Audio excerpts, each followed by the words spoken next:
itu sangat positif sekali. Memanah itu meningkatkan konsentrasi, menyehatkan badan. Rasulullah SAW bersabda, ala innal quwwata ar-ramyu. Ketahuilah, sesungguhnya kekuatan itu adalah memanah. Jadi kalau mau kuat, memanah. Saya dulu pernah ada tamu orang Palembang datang ke rumah saya. Orang Palembang, badannya itu gotot, gede, tinggi. Dia bilang dengan saya naik motor dari Jawa Timur ke Palembang, goncengan sama istrinya. Fisiknya kuat sekali. Tapi dia bilang kepada saya ini Ustadz, walaupun badan saya kuat begini, tapi hubungan rumah tangga saya lemah sekali. Saya ini lemah. Hubungan suami istri saya bermasalah. Ada solusi nggak? Waduh, saya bilang kalau yang begituan jangan tanya saya. Saya ini dari kecil di pesantren, kalau tanya hukum saya cari kitabnya. Tapi kalau yang begini ya tanya dokter Boyke, jangan tanya saya. Saya nggak tahu kalau yang begitu. Tapi kalau antum mau, saya berikan saran. Di dalam hadis Rasulullah SAW bersabda, ala innal quwwata ar-ramyu. Kalau mau kuat, memanah. Itu kuat itu global, kuat fisiknya, kuat kelaki-lakiannya, kuat kefokusannya, kuat akalnya, mana aja. Kira-kira begitu. Saya bilang, saya ngarang-ngarang aja tuh, enggak tahu dari mana. Saya karang aja. Habis itu dia beli busur, beli anak panah, terus dia mulai latihan memanah. Setiap bangun tidur 1 set selama 40 hari. Setelah 40 hari datang ke rumah, dia meluk saya. Alhamdulillah. Alhamdulillah apa ini? Saya bilang, istri saya sudah senyum sendiri sekarang. Dulu ngamuk terus. Oh gitu. Saya garu-garu kepala, padahal saya ngarang-ngarang aja itu.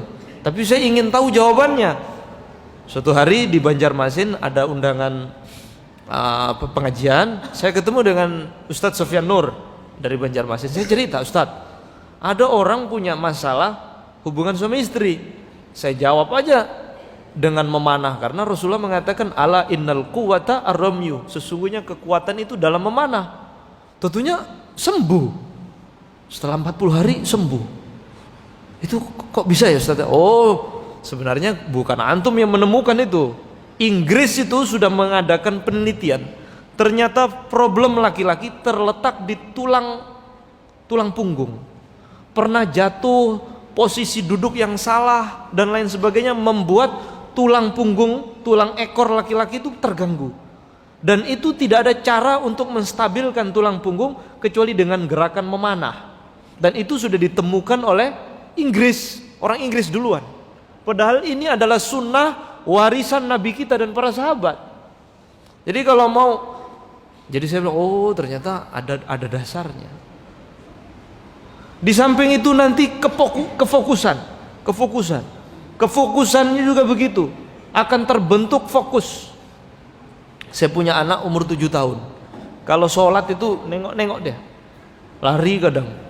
Saya latih dia memanah. Akhirnya sekarang dia bisa sholat tenang karena sudah terbiasa fokus. Karena memang problem kita, anak-anak kita itu tidak fokus. Maka dengan memanah itu dia bisa lebih fokus. Banyak sekali sesuatu yang tidak bisa kita idrok dengan ilmu pengetahuan yang terkandung di dalam ilmu memanah ini. Rasulullah SAW bersabda dalam sebuah hadis yang diriwayatkan oleh Sayyidina Abdullah ibnu Abbas radhiyallahu ta'ala anhu, Rasulullah SAW bersabda, man ta'allama ar-ramya, barang siapa yang belajar memanah, a'tahullahu salasata asya'a fid dunya, barang siapa yang belajar memanah, Allah Subhanahu wa taala akan beri dia 3 perkara di dunia ini. Pertama, al-izzatu 'indan nas, Allah Subhanahu wa taala akan berikan dia kewibawaan di mata manusia. Allah akan jadikan dia agung di mata manusia. Pada umumnya orang itu kalau bisa bela diri, ada suatu senjata yang dia kuasai, itu maling masuk rumah itu mikir 1000 kali. Oh ini rumah polisi itu kenapa jarang kecolongan? Karena dia menguasai sebuah senjata.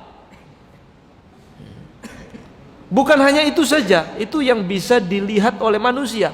Tapi Allah Subhanahu wa taala akan berikan kehormatan secara khusus bila orang itu belajar memanah. Yang kedua, al-haibatu indal a'da. Orang yang belajar memanah, Allah berikan dia kewibawaan di mata musuh. Umat Islam sekarang ini tidak punya wibawa sama sekali, karena meninggalkan satu sunnah yang sudah sekian lama dilupakan. Yang ketiga, as-sa'atu fir rizqi. Orang yang belajar memanah dilapangkan rizkinya oleh Allah Subhanahu wa taala. Rizkinya lapang. Loh, apa hubungannya, Pak? Memanah datang rizki. Rizki itu ada dua, ada rizki zohir, ada rizki batin. Rizki zohir itu untuk kebutuhan zohir, jasmani. Ada rizki batin. Rizki batin itu untuk menopang nutrisi rohani. Nutrisi rohani. Contoh, kita punya uang 100 juta di dalam ATM di kantong kita, tapi tetangga semua cemberut, nggak enak punya duit itu. Di saku kita ada 100 juta, tapi istri cemberut terus dalam rumah, nggak enak punya duit itu. Berarti senyuman istri itu adalah rizki, senyuman tetangga kita itu adalah rizki, anak yang nurut itu adalah rizki. Seandainya aib kita dibuka oleh Allah di samping orang yang duduk di samping kita sekarang, mungkin yang di samping kita nggak mau duduk tuh. Oh, ternyata dia sebenarnya begini. Ditutup aib kita oleh Allah Subhanahu wa taala, itu adalah rizki dari Allah Subhanahu wa taala. Seandainya dibuka, mengerikan. Nah, maka pengertian dilapangkan rizki itu umum sekali. Rizki iman, rizki ilmu dilapangkan oleh Allah. Bahkan di dalam sebuah hadis yang riwayatkan Sayyidina Anas bin Malik, Rasulullah SAW bersabda, "Man ittakhadha qausan fi baitihi nafallahu anhul faqra." Dalam riwayat lain, arba'ina sanah. Barang siapa yang punya busur di dalam rumahnya, Allah akan hilangkan kefakiran dalam rumah tersebut. Dalam sebuah riwayat lain, Allah akan hilangkan kefakiran dalam rumah itu selama 40 tahun. Jadi rumahnya lancar rizki, ya. Karena Allah akan hapus kefakiran dalam rumahnya selama 40 tahun. Itu baru ada busur dalam rumah, belum belajar, ada saja itu, taruh gitu aja. Itu mendatangkan rizki. Hadis ini marfu yang diriwayatkan oleh Sayyidina Anas. Jadi memiliki busur, belajar memanah itu sebenarnya upaya melancarkan rizki. Di dalam Al-Quran juga disebutkan, wa'iddu lahum mastata'tum min quwwah wa min ribatil khail turhibuna bihi aduwallah wa aduwakum wa akharina min dunihim la ta'lamunahum Allahu ya'lamuhum wa ma tunfiqu min syai'in fi sabilillah yuwaffa ilaikum wa antum la tuzlamun. Persiapkanlah diri kalian berupa memanah dan berkuda, menggetarkan hati musuh kalian dan musuh Allah dan yang lain yang kalian tidak tahu, hanya Allah yang tahu.